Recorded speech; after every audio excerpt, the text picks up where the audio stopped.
I look off in the distance, and there's a big old possum this big. So I sneak up, I grab that possum, I throw it real high. Where'd you throw that little possum? I threw it in the neighbor's yard, threw it right in. And when it tries to get out, it's going to find out it's stuck, going to run around, act all crazy.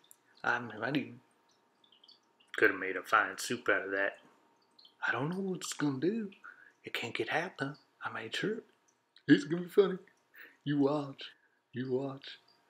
Jethro, what you going to do when they find out you threw a possum in their yard? Jethro, you never were very bright.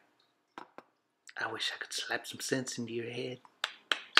Thanks, Grandma. I should do it again. Maybe I could get a skunk or two. Grandpa, you're not going to let them do that. Skunks are my friends. You can't just go throwing them around and treat them like animals. You're a bad person, Jethro. But Grandpa, skunks are dumb and they smell bad. Hey, Grandpa, help me, Grandpa. Grandpa, help me. Stop. Beat me up. You better not be scuffing my floor.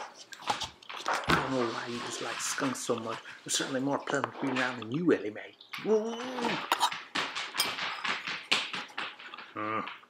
Reckon we should check on them.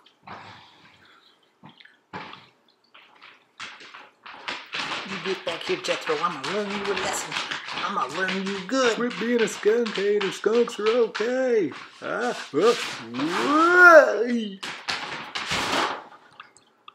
How many times I gotta tell you to quit falling off the banister, boy? I'm tired of Ellie Mae messing up my hat. It's my hat. Your hat. This is my house. Grandma, I never get to do anything. I don't even own a real belt. Alright.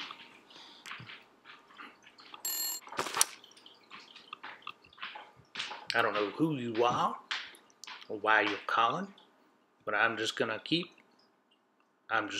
talking, because that's the way it's gonna be.